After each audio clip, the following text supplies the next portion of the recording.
Seja muito bem-vindo, muito bem-vinda ao Conversa Diária, aqui no nosso bate-papo leve, descontraído e cheio de histórias boas para contar.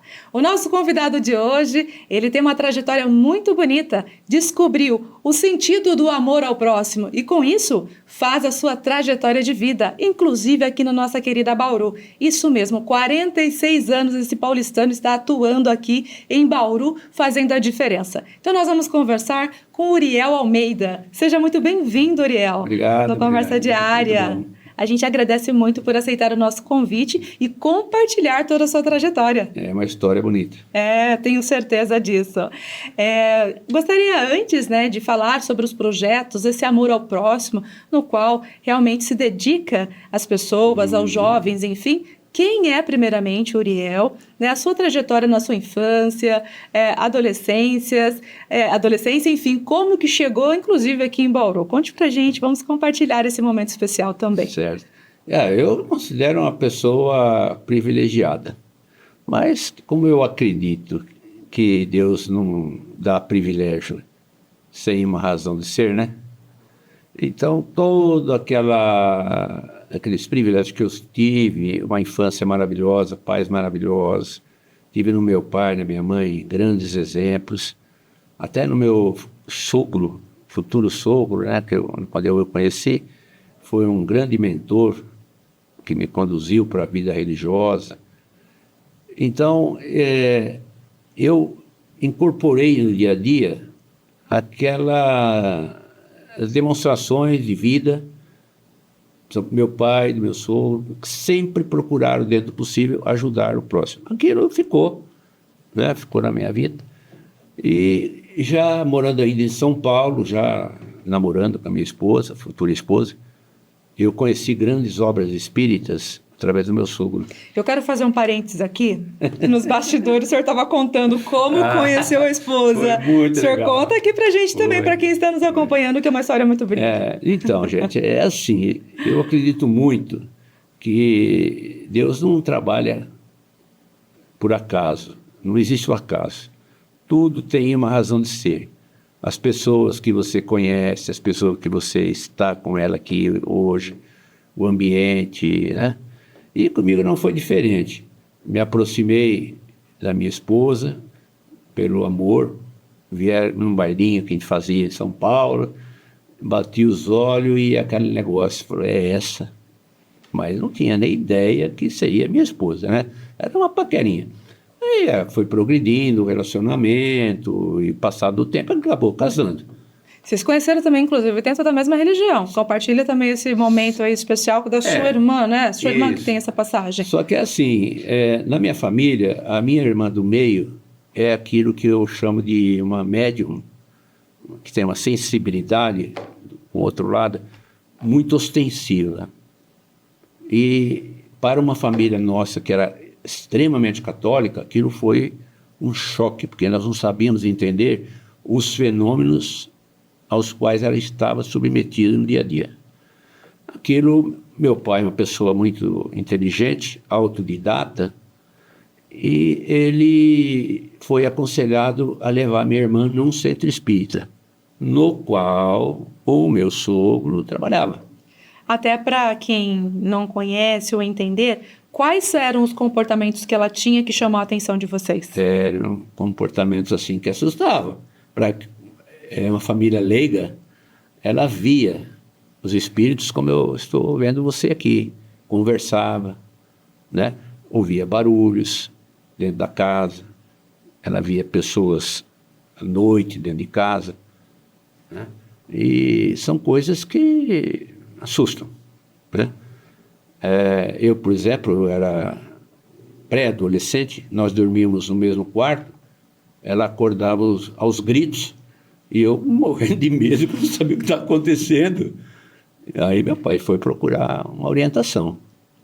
E lá no centro espírita foi feito um trabalho de orientação espiritual, do culto do Evangelho no Lar, que, aliás, é o único remédio para uma família se manter equilibrada, é o estudo do Evangelho de Nosso Senhor Jesus Cristo. É o que nós fazíamos. E aqueles fenômenos foram abrandando. entendeu? Entendi. Só que eu fiquei com aquele livrinho do ladinho lá escondido. Minha mãe era católica. Olha isso que é livro dos Espíritos. Não era. Era o Evangelho de Jesus comentado à luz da doutrina espírita. Eu peguei aquele livro escondido, ia para a escola lendo aquilo. Aquilo foi abrindo meu raciocínio, né?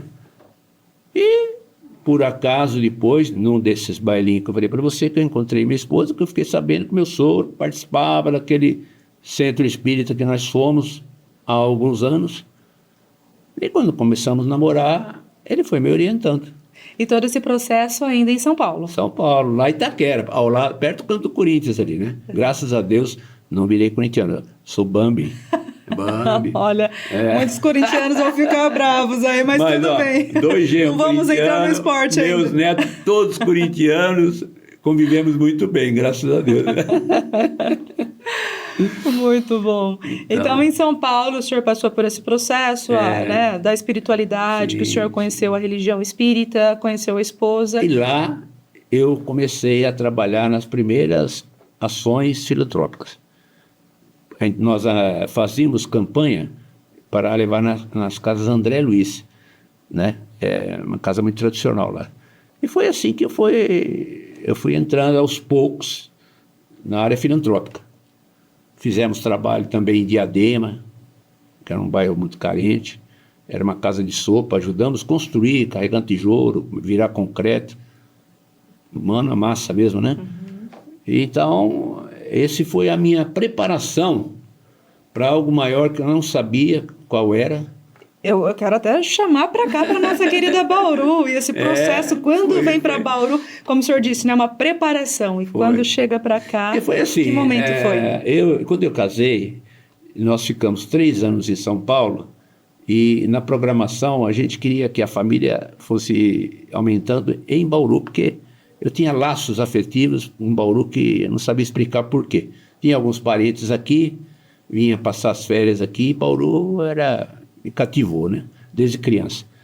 Bom, então casamos, depois de 3 anos eu pedi uma transferência. Eu trabalhava na área comercial de uma multinacional e eles precisavam de um inspetor comercial para a região que ia até o Mato Grosso.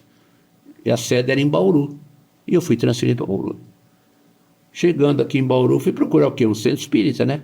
Falei, não, é mais fácil para você não se perder, procura albergue noturno, lá do Richard Simonetti, né? Eu fui procurar o albergue noturno. Cheguei no prédio do Centro Espírita Amor e Caridade, que era o mantenedor do albergue, logo depois da Igreja Santa Terezinha. Entrei pela porta do albergue, que estava um plantão enorme, porque tinha os trens daquela época, muito migrante, e o chefe do plantão voluntário daquela noite falou, graças a Deus que você chegou para trabalhar. Eu falei, não, eu estou chegando de São Paulo agora. Menina, ele me pegou e eu nunca mais saí do SEAC. E atualmente o senhor está como presidente há 4 anos? 4 anos. 4 anos. E vamos entrar então nessa questão, né, que o senhor faz, desenvolve esse trabalho aqui na cidade. Sim. Então, E da importância que esse trabalho tem, porque são vários projetos que acontecem aqui. Mas foi assim, quando eu cheguei, o Richard Simonetti, ele era um líder e ele sabia enxergar nas pessoas, né? Falei, isso aqui tem tendência para a parte filantrópica, isso aqui para a parte doutrinária. Parte doutrinária, fazer palestras, essas coisas, nunca foi o meu forte. Eu gostava mesmo, sabe do quê? No jargão, assim, né? Eu gostava de amassar barro nas antigas favelas de Bauru. Muito, visitei muita, Vila Asilo, Parque das Nações, Jardim Europa, favela São Manuel. Acompanhei a implantação daquele projeto do TIDEI, que deu origem ao Fortunato Rocha Lima. Então, eu vivi aquela parte filantrópica, por quê? Porque eu gostava de gente, sempre gostei de gente. Eu gostava de ter o contato, desculpe a emoção de falar, eu gostava de ter o contato do tete-a-tete, sentir o que a Dona Maria falava, de chegar numa favelinha, que nem eu cheguei no Parque das Nações naquela época, à beira da linha do trem, ainda corria o trem, né? Uma senhora com aquele barraquinho limpo, com aquele terreiro maravilhoso, e ela me convidou para tomar um café no barraco dela. Essas coisas, você perceber a cultura, a sabedoria que essas pessoas têm, a solidariedade. Olha, eu aprendi uma lição que é a seguinte: entre os mais necessitados estão os mais solidários. O pessoal que materialmente está muito bem se isola em grandes condomínios, fechado com muro e tal, sofre talvez até mais do que o outro as suas dores, porque não é porque está lá no muro do condomínio por dentro que ele não tem sofrimento, tem também, né? Agora, lá na favela não, há mais solidariedade. Então, tudo isso aí me encantava. Eu me realizo mesmo no trabalho com as pessoas. E esses projetos, inclusive, o senhor pode falar com muita propriedade, contribui com esses jovens, adolescentes, para que eles possam ter oportunidades também. O senhor pode falar um pouco mais em relação até mesmo da educação? Nós estávamos falando aqui há pouco também, antes de começar aqui o nosso bate-papo. Olha, para entender a situação de Bauru, a gente precisa voltar um pouquinho no tempo rapidinho. Bauru não era nada em 1900. A gente começou em 1905 a construir a noroeste do Brasil. Por quê? Porque era uma questão estratégica do governo federal, por causa da lembrança da Guerra do Paraguai, que não tinha uma ferrovia que ligasse com o interior do Mato Grosso. Então nasceu a ferrovia noroeste em 1905. E aí a Companhia Sorocabana, que estava em Agudos, esticou o ramal dela até Agudos, ficaram 2 estradas de ferro. E aí a Paulista estava perdendo carga, porque ela estava em Agudos, mas não chegava a Bauru. Ela chegou em Bauru em 1910. Então Bauru sofreu um boom. Eu tenho estatística que demonstra que o crescimento da população de Bauru é uma coisa assim, fora do normal, para um município jovem, que não tinha arrecadação tributária nenhuma, não tinha políticas públicas nenhuma, e um grande afluxo de imigração proveniente do Nordeste, porque era assim, conforme estava a lavoura empregando, eles iam do Nordeste para Bauru. Conforme a lavoura aqui não ia bem, eles voltavam para outras regiões. Isso tudo era através do trem. Os trens nasciam e morriam em Bauru.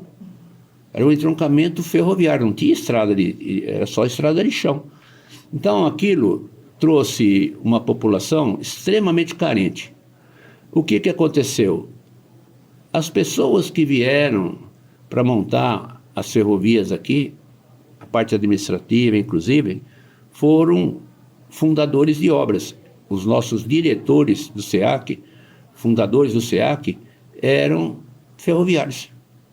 Por quê? Estavam com a família aqui, uma cidade que estava necessitando de tudo. Eles começaram, além da parte doutrinária, nós temos que ajudar essas pessoas, fora da caridade não há salvação. Jesus falava, né? Faça ao próximo como a si mesmo. Eles sentiram que tinham que pôr a mão na massa, não podia ficar na teoria. E assim nasceu o SEAC. E nasceu em função das necessidades de Bauru. E continua crescendo de acordo com as carências de política pública que Bauru tem, ainda hoje, muita carência pública. Você falou da educação, nós estamos vivendo uma situação, eu acredito que merece um cuidado e um fórum, uma discussão de alto nível. Por quê? Porque os nossos projetos, não só do SEAC, Bauru tem 80 entidades filantrópicas que trabalham nos mais variados segmentos. No segmento de 6 a 15 anos, o jovem atinge 15 anos, ele teoricamente vai sair para competir no mercado de trabalho formal. Com o avanço tecnológico que é inevitável, os meios de produção na indústria, ele cada dia mais automatizados. O jovem que não tiver um mínimo de conhecimento, de escolaridade, de conteúdo, eu não estou falando de educação, porque educação é meio da família, eu estou falando de conteúdo, da escola formal, né, da escola fundamental. Esse jovem, ele não consegue acesso ao mercado formal de trabalho. O que está acontecendo? Nós estamos produzindo, por falha do processo de educação da escola formal, e eu vou ressaltar que o culpado não são os professores, porque você colocar 50 alunos numa sala de aula dos mais variados perfis e achar que o professor ele é obrigado a fazer milagre, não é assim que funciona, não deveria ser assim que funciona, não é?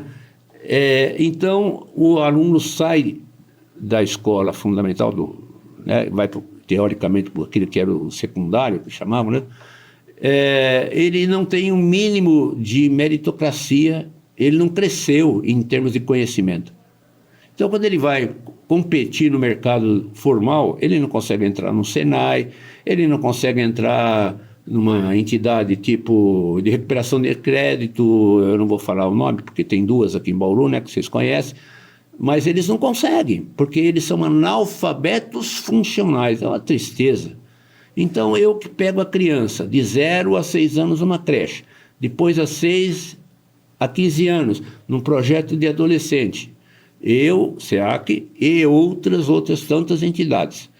Soltamos no mercado um jovem bem alimentado, trabalhado sim, só que eu não posso fazer, não me é permitido fazer dentro dos projetos da área da assistência, eu não posso fazer reforço escolar.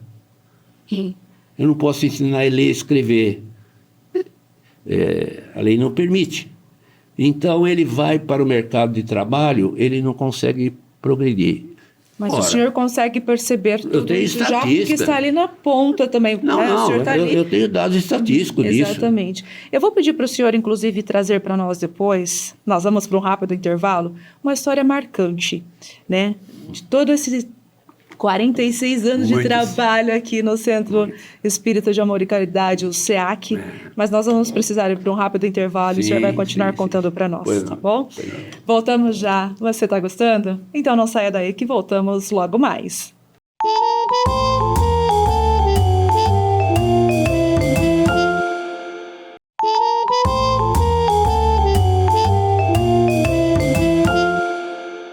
Voltamos com Conversa Diária, falando com Uriel de Almeida. Ele que tem muito amor ao próximo e não conseguiu ficar parado. Está colocando em prática, em ação, desenvolvendo pessoas. É isso mesmo, né? Aqui na cidade. Exatamente. Antes da gente ir para o intervalo, eu pedi para que o senhor compartilhasse conosco uma ou mais histórias que se recordem, que pode, assim, também contribuir com as pessoas, que elas possam ter esse movimento também de olhar de uma forma diferente para o outro e ter ação, né? Porque não basta só olhar. E o que eu vou falar aqui, eu acredito que é a experiência, talvez, de todos os gestores, companheiros nossos, voluntários, dessas 80 filantrópicas que Bauru tem, sabe? Não é uma experiência só minha, não, mas eu vou contar a minha experiência, duas delas. Eu fundei, com outros irmãos do SEAC, alguns projetos. Vila Asilo, que hoje está aqui perto do Bauru Tênis Clube de Campo. O Girassol, nós criamos em 93 no projeto do Tidei. Falei, Tidei, você vai construir casa e as crianças vão ficar onde? Você tem que pôr terreno nessa quadra aí para... Aí conseguimos os terrenos que hoje tem. A creche São José, tem o Girassol, tem a Casa da Esperança. Ele falou, putz, eu não tinha pensado nisso. É claro, né? Você não é da área, né? Tem que pensar, né? Aí conseguimos. Bom, e tem um projeto. Existia uma líder, Dona Eva, quem é do Gás, o pessoal que é do Gás que está nos assistindo, vai lembrar, a Dona Eva do SEVAC. A Dona Eva foi uma líder da Gema mesmo, do povão ali, né? Era muito amiga minha. Um dia ela ligou para mim e falou, seu Uriel, pelo amor de Deus, vamos no pronto-socorro, que tem uma mulher aqui do Gás que está passando, está morrendo no consultório lá no corredor. Chegamos lá, a mulher realmente estava 7 dias internada, tinha sido atropelada e tal, e não tinha vaga para ela. E a Eva falou para mim, o ser humano não merece isso, você precisa fazer alguma coisa. Eu falei, mas fazer o quê, Eva? O que eu posso fazer? Uma crise dessa? Parece que não mudou muito não, né? Está morrendo gente na UPA direto aqui em Bauru. E isso merece um dedinho nessa ferida depois, tá? Bom, aí, preocupado com o atendimento dos hospitais públicos, naquela época só tinha o base e o pronto-socorro, não existia hospital estadual. Nós criamos o grupo Irmã Sheila, o grupo dos amarelinhos, que vestem um jaleco amarelinho, Qual que era o nosso trabalho? Rodar pronto-socorro interior do hospital de base e dar um pouco de acolhimento aos acompanhantes, porque não tinha cuidados nem com os pacientes, não tinha recurso nem para os pacientes.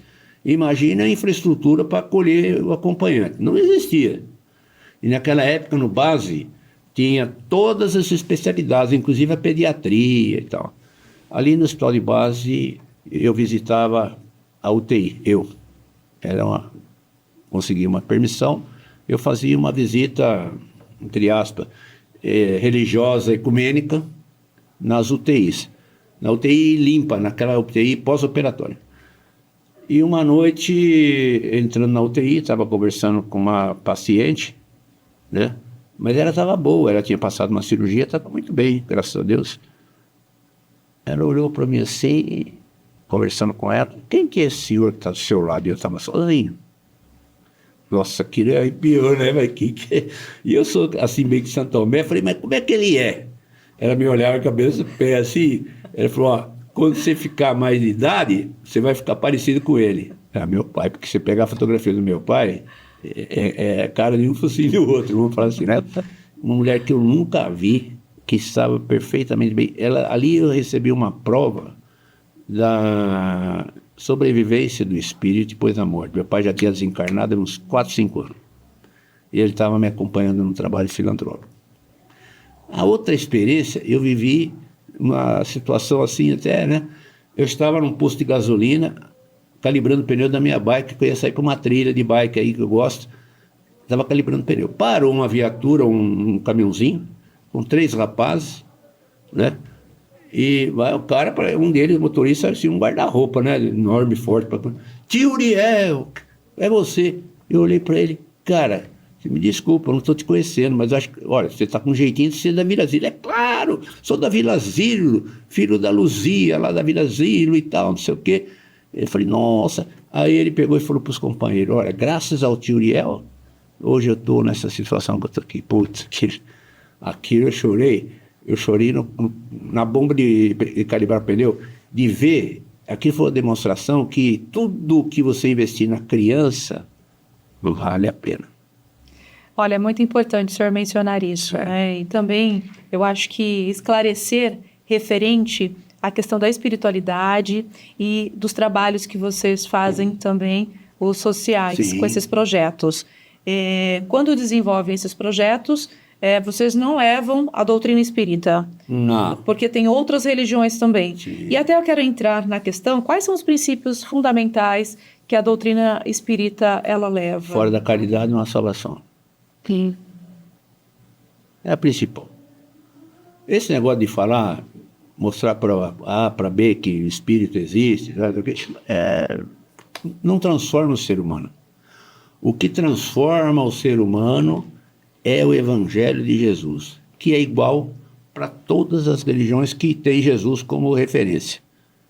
Então está lá, fora da caridade não há salvação. Tanto é que tem aquela perguntinha clássica, né, que fizeram para o mestre, né? Falei, mestre, dá uma força aí para nós, né? Está muito difícil. A lei aqui do Antigo Testamento é tão muitas leis, tão difícil de cumprir. Simplifica. Ele falou, tranquilo, meu filho, aguenta as pontas aí, senta aí nas pedras aí que eu vou te falar. Aí ele falou aquela célebre, né? Deixou assim, olha, amar a Deus sobre todas as coisas e ao próximo como a si mesmo.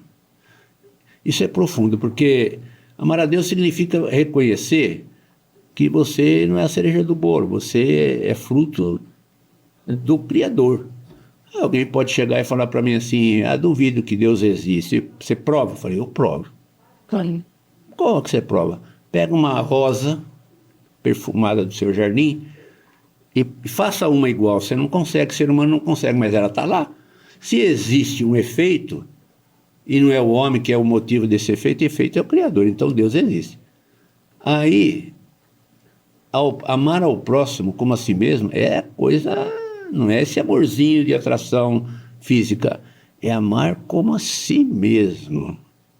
É o amor crístico, é incondicional. Quando um jovem encontra o outro, né, se promete juras de amor, aquele negócio, É esse amor crístico que ele deveria observar. Que esse amor é um exercício difícil, porque amar quem é o seu Isso aí. amigo, quem que é o seu parente, que não te dá trabalho, é fácil. É fácil. Amar aquela pessoa que faz tudo aquilo que você quer, que reconhece você, papapá, é fácil. O duro é você amar aquele que às vezes é uma pedra no seu caminho.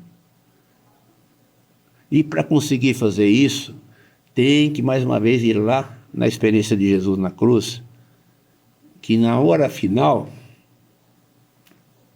crucificado, ele pega e fala assim, ele encontra força, né, para falar: Pai, perdoa, porque eles não sabem o que fazem. Esse é o objetivo. Esse é o objetivo que nós temos que ter na vida. O sentido da vida, que eu falo, é viver em função disso. Viver em função dessa obrigação mesmo que a gente tem de não ficar olhando para o próprio umbigo, gente.